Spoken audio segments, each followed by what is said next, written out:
আসসালামু আলাইকুম। বাংলাদেশে যে পরিমাণে ধর্ষণ হচ্ছে আর যে ছোট ছোট বাচ্চা মেয়েদেরকে ধর্ষণ করতেছে, কি বলবো, এগুলা দেখলে মানে মন আর মানে না যে তাদের জন্য যদি কিছু করতে পারতাম, কিন্তু আমাদের তো কোনো কিছু করার ক্ষমতা নাই। আমরা তো না কোনো রাজনীতির সাথে জড়িত, না আমরা কোনো রাজনীতি করি, না কোনো এক্সট্রা কোনো আমাদের পাওয়ার আছে যে আমরা তাদের জন্য কিছু করতে পারবো। তবে যতটুকু আমরা এই সরকারের কাছ থেকে আশা করছিলাম ততটুকু আমরা পাইতেছি না।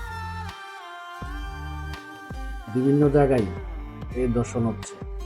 গত এক সপ্তাহে আমার মনে হয় 4-5টা জায়গায় দর্শন হচ্ছে। দর্শন তো হইতেছে, তারপর দর্শন করে মাইরা ফেলাইতেছে। তো এগুলা কি আমাদের বাংলাদেশের সরকার কি দেখে না? আমরা তো নির্বাচনের আগে বহুত কথা শুনছি, বহুত কিছু শুনতে পাচ্ছি যে এই সরকার আসলে এরকম হবে, ওই সরকার আসলে এরকম হবে, নতুন দেশ নতুন দেশ পরিবর্তন হয়ে গেছে, আগের মতন দেশ নাই।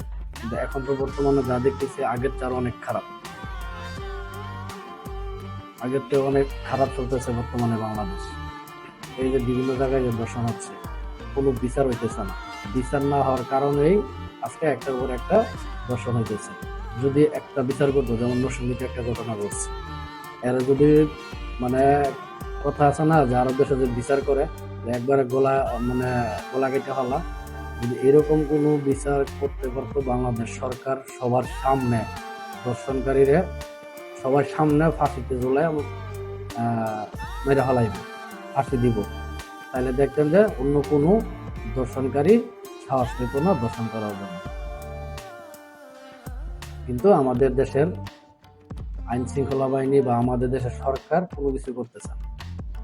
তো কোনো কিছু না করার কারণে তারা সাহস পাইতেছে, একটার পর একটা ঘটনা ঘটা যাইতেছে।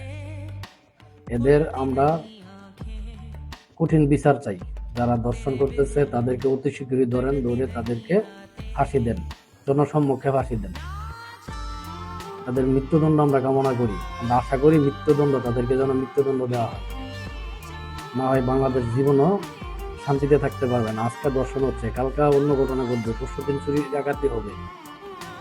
কিছুদিন আগে তো আমার এক ছোট ভাই দেশে গেছে, দেশে যাওয়ার সময় রাস্তাতে তার গাড়িতে ডাকাতি হয়েছে। তার যে ফোঁস দিছে চুরি দিয়ে, আল্লাহ রহমত করছে, আল্লাহ অনেক মানে রহমত করছে। যদি আল্লাহর কোনো ইয়া না থাকতো তাহলে সে বাইচা থাকতো না। তারা মায়ের দৌড় কইরা, তার ফ্যামিলি মায়ের দৌড় কইরা, তার টাকা পয়সা সব নিয়ে গেছে। আমাদের নতুন বাংলাদেশ আমরা শুধু নামই শুনি, কোনো কাজে কোনো কিছু আমরা দেখতেছি না। আমরা আশা করি এই সরকার এগুলা দেখবে, এগুলার বিচার করবে, এগুলার কঠিন শাস্তি আমরা দাবি করতেছি।